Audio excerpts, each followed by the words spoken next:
Bismillah, alhamdulillah, wassalatu wassalamu ala rasulillah amma ba'd. Penyakit hati itu ada dua macam. Pertama, orang yang bersangkutan seketika itu tidak merasakan sakit apa-apa. Dan inilah jenis penyakit terdahulu, seperti penyakit kebodohan, penyakit syubhat dan keraguan, serta penyakit syahwat. Penyakit hati ini merupakan jenis penyakit yang paling besar. Tetapi karena hati telah rusak, maka dia tidak merasakan sakit apa-apa.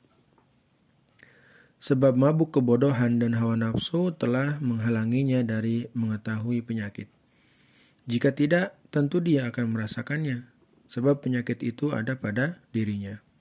Tetapi dia tidak memperdulikan hal tersebut, karena sibuk dengan hal yang lain, yang tidak ada sangkut pautnya dengan masalah yang dia hadapi. Inilah jenis penyakit hati yang paling berbahaya dan paling sulit. Yang bisa melakukan pengobatannya hanyalah para rasul dan pengikutnya. Mereka lah dokter-dokter dari jenis penyakit ini. Kedua, penyakit hati yang menimbulkan sakit seketika seperti sedih, gundah, resah, dan marah.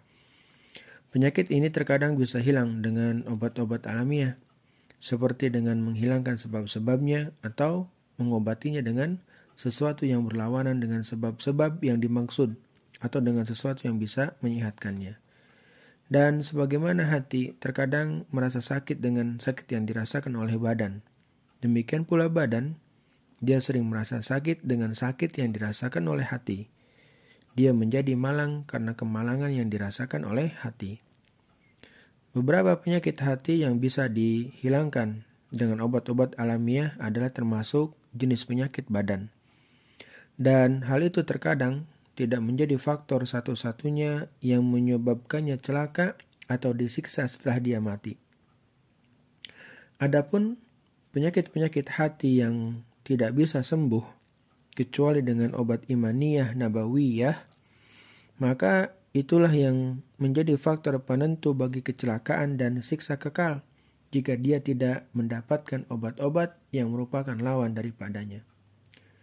Jika dia menggunakan obat-obatan itu, maka penyakitnya akan sembuh.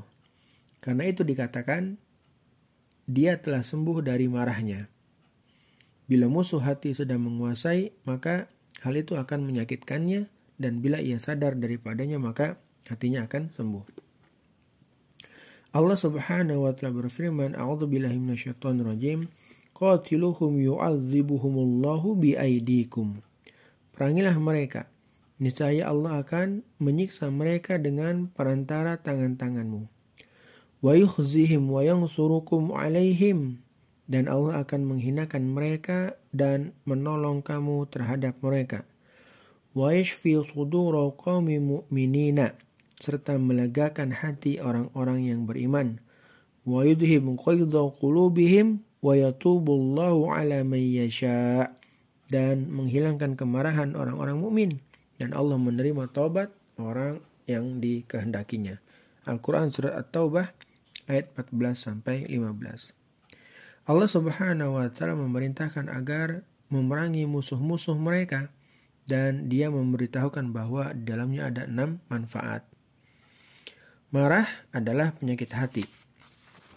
Obatnya dengan meredakan kemarahan itu. Jika dia mengobatinya dengan yang hak, niscaya akan sembuh.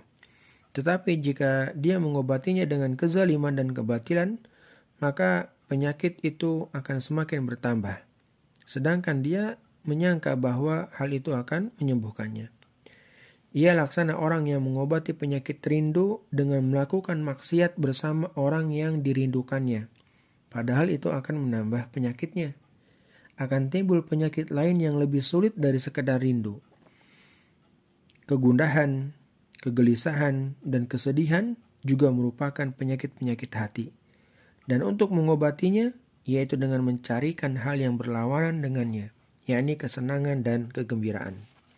Jika hal itu dia obati dengan hak, dengan benar, maka hati akan menjadi sembuh dan sehat dari penyakitnya.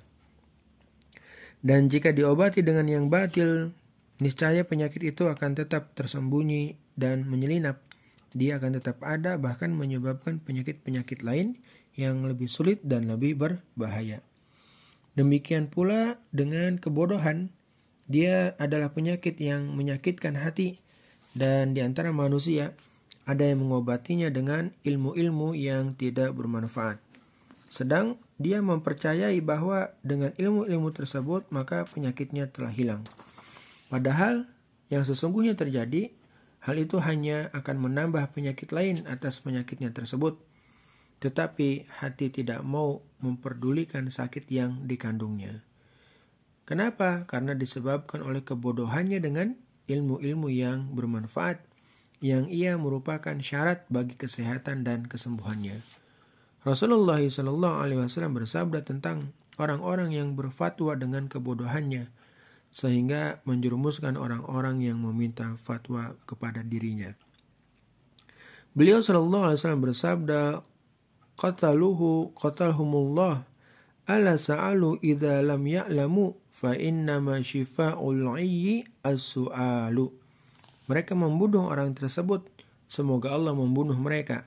Mengapa mereka tidak bertanya saat mereka tidak mengerti? Sesungguhnya sembuhnya penyakit adalah dengan bertanya. Demikian pula dengan orang yang ragu dan bingung. Hatinya akan merasa sakit sampai dia mendapatkan ilmu dan keyakinan. Dan karena keraguan membuat hati menjadi panas, maka kepada orang yang mendapatkan keyakinan dikatakan hatinya sejuk. Keyakinan membuatnya sejuk. Juga seseorang akan merasa sempit dengan kebodohan dan ketersesatannya dari jalan kebenaran. Sebaliknya, akan merasa lapang dengan petunjuk dan ilmu. Wassalamualaikum warahmatullahi wabarakatuh. Walhamdulillahi rabbil alamin.